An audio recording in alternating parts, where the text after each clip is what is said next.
It was one of those rare Saturdays where everything seemed peaceful. The sun hung lazily over our small suburban neighborhood, the air warm but not suffocating, and for once, my wife Emma and I didn't have 100 things to do.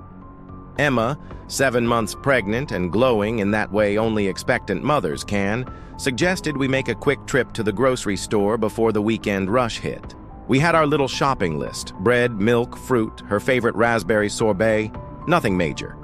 I couldn't have imagined that within the next 2 hours, that simple errand would spiral into one of the most surreal, infuriating experiences of my life, involving flashing police lights, a hysterical stranger, and a phone call to 911 that could have ruined everything.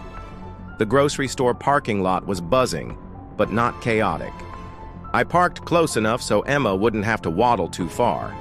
She insisted she felt fine, but I knew her back was killing her these days.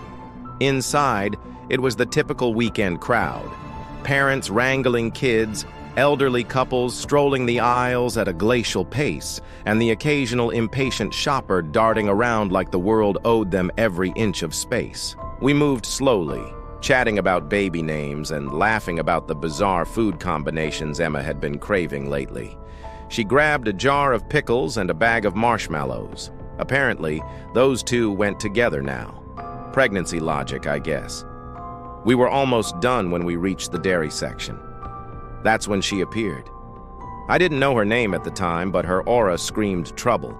Short blonde bob, oversized sunglasses even indoors, and an expression that looked permanently annoyed with the world. She was blocking the yogurt section, arms crossed over her chest like she was guarding it from intruders. Emma, polite as ever, gave her a gentle smile. "Excuse me," Emma said softly. The woman didn't move. She just stood there, glaring like we'd committed some unforgivable offense. "Just need to grab some Greek yogurt," Emma added. Karen finally moved, if you could call it that, by aggressively yanking the refrigerator door open and slamming it shut after snatching several containers. "Some of us were here first," she snapped. I blinked, trying to process if she was serious. The aisle was wide, plenty of space for 2 people to shop without this Cold War tension. "No problem," I said, keeping my voice level. "We'll just grab ours and—" "That's not the point," she cut in.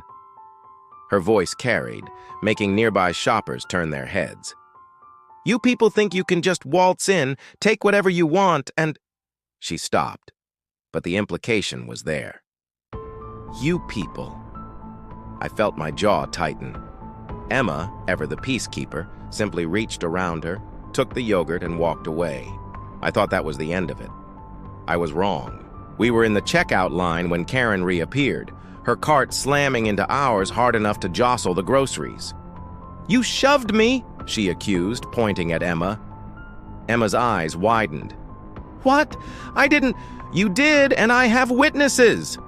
Karen's voice cracked into a high-pitched hysteria. "You assaulted me, and you're pregnant.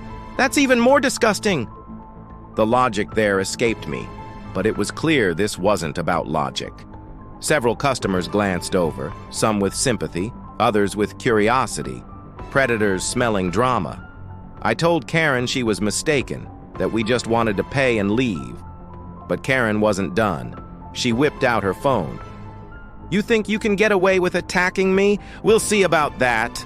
I thought she was bluffing. She wasn't. She dialed 911 right there in the checkout line, her voice suddenly trembling like she was the victim of some horrific crime.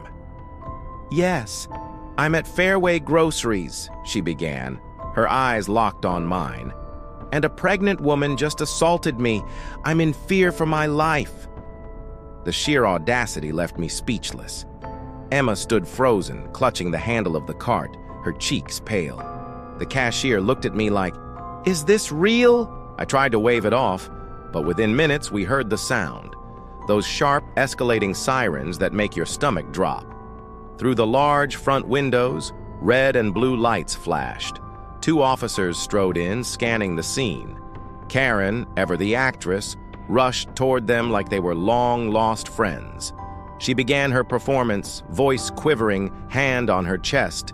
"Officers, thank God you're here." She lunged at me. Her belly hit me, and I was terrified. One officer approached us while the other kept Karen talking. He asked for our side. I explained calmly, pointing out the absurdity of the claim.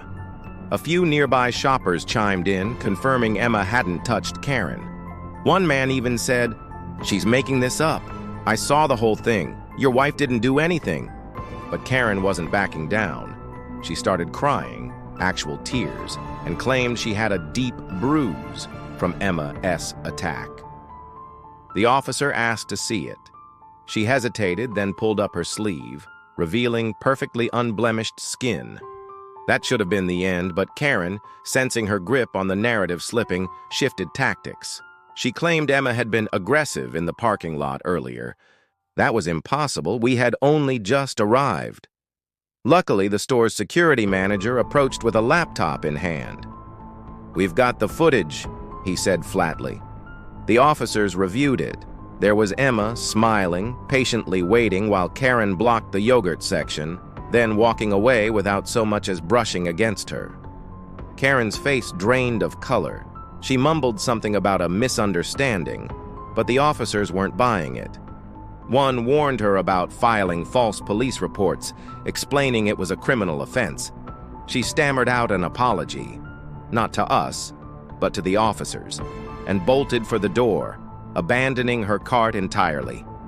Emma exhaled for what felt like the first time in 20 minutes.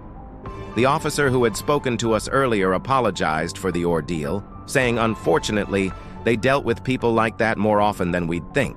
We left the store in silence, the afternoon sun suddenly feeling too bright, too harsh. Later that night, as Emma rested on the couch with her sorbet, she admitted something that chilled me. "For a second," she said, "I was scared they'd believe her, that I'd get arrested.